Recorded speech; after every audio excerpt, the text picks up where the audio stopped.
Hello everyone. So today I want to talk to you guys about the benefits of vaginal steaming for birth. But the benefits also kind of tie into when you're steaming for birth preparation. So you're steaming outside of the actual birth. So as you are preparing for labor to start and birth to happen. So when we start steaming, which can be done around starting around 38 weeks in pregnancy. So you don't want to steam before that. But when you start at 38 weeks in pregnancy, it can actually help to prepare your body for birth. So the way I like to think about it is like when you are, let's say for example, if you're going to take a test, you don't just hope that hoping that the test goes well is a big factor. You want to have a positive attitude and hope that it goes well, but you're not just going to show up without having prepared. I mean, you're gonna study, you're gonna get yourself ready, you're gonna try to have a good night's sleep, you're gonna try to be relaxed, you're gonna try to be centered, you're gonna try to do whatever you can to prepare for this event. You're not just gonna show up to the event, you're not just gonna show up at the test and just, I'm just gonna hope that this goes well. There should be a preparation process, and vaginal steaming can help you in that preparation process as well if you're using it to prepare for labor.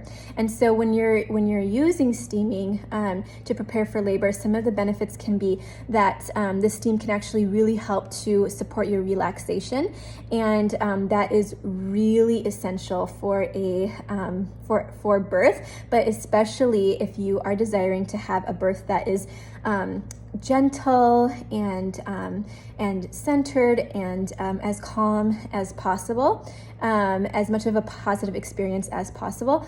We need to focus on relaxation then. And again, it's that situation where you can't just be in the birth process and hope that you can relax. There are things that we need to do to support ourselves so that it's easier to relax when we're giving birth. So vaginal steaming can really help to promote relaxation. It can help us to sleep well so that when labor starts, when birth is happening, we have as much energy as possible to go through that process. It can also be really helpful in preparing the vaginal tissues and the vaginal skin. And so when a baby is coming out in a vaginal birth, the skin really has to stretch. A lot has to move. The muscles have to be able to relax enough to move and open. And so when you're doing vaginal steaming, the herbal properties that you're using in your steam sessions can really help to moisturize and hydrate the skin, and also and just support that process of being able to open with ease.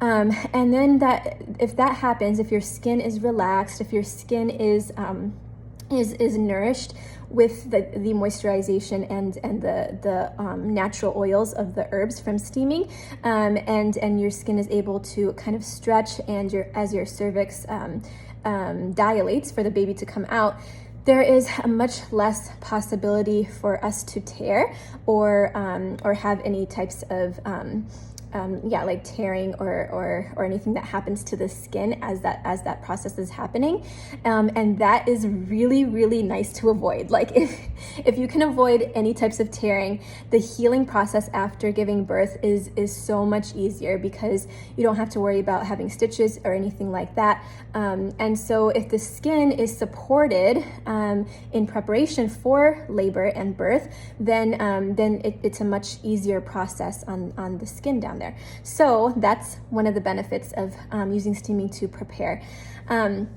So then another benefit as we go into more of the labor focus is that sometimes we might feel a little stressed or a little bit pressured about labor actually starting. And so I believe that in some places, like especially hospitals, they have a certain time where you have to have gone into labor naturally, otherwise you will be induced. And I believe that even in midwifery care, there is a point, at least in some states, I think there's a point where the midwives would have to induce as well. At least that's what it was many years back from when I heard this before. But anyways, if you want to avoid being induced, so if you want to avoid having the support from outside of your own body to start labor, then vaginal steaming can be really helpful for that as well.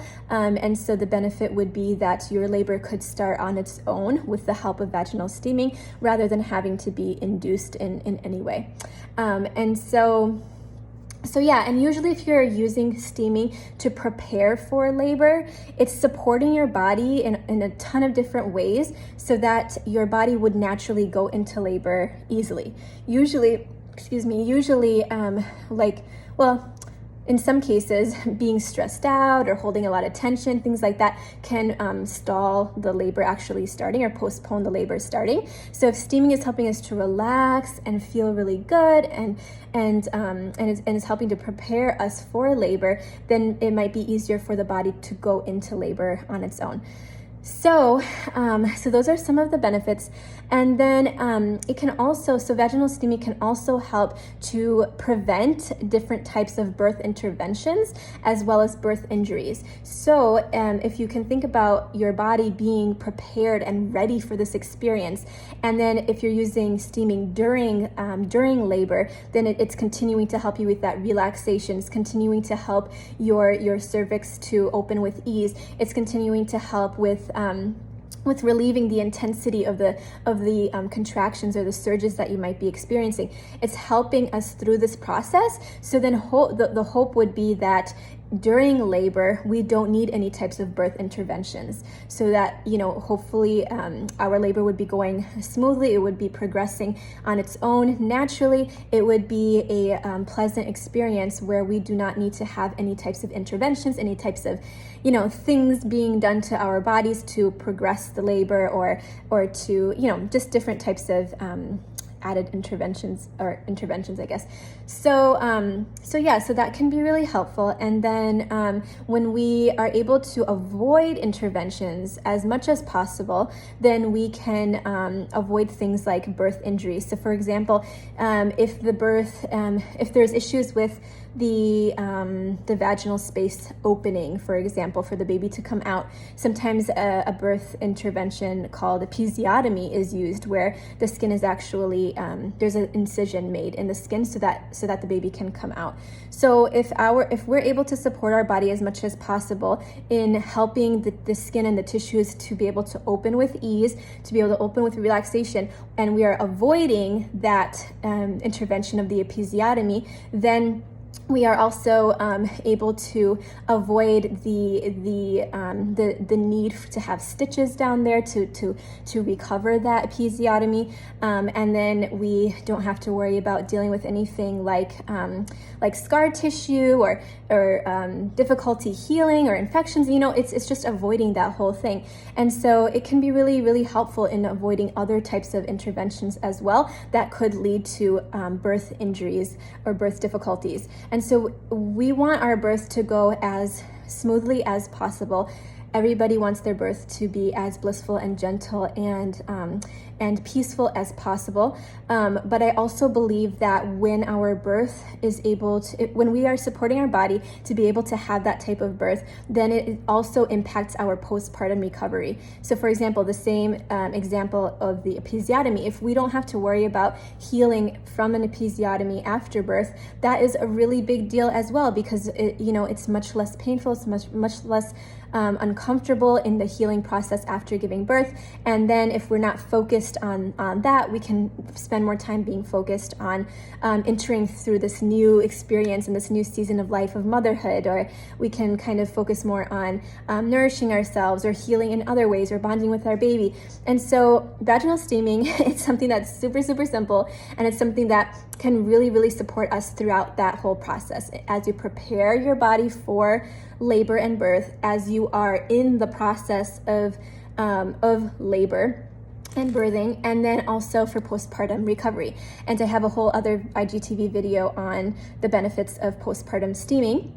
But I'm really excited to share that I am putting together an online course for you guys, for anybody who wants to use vaginal steaming for their labor and birth and postpartum process. And so I want you to be able to have all of the information that you need in order to understand how to do that, because I know that there are a lot of questions that come up, especially for people who have not heard about vaginal steaming before. So if you're somebody that's watching this video and is like, I need this, I need to learn how to steam, I need to figure it out, then this course is going to be perfect for you. It's going to include just absolutely everything that you need to know.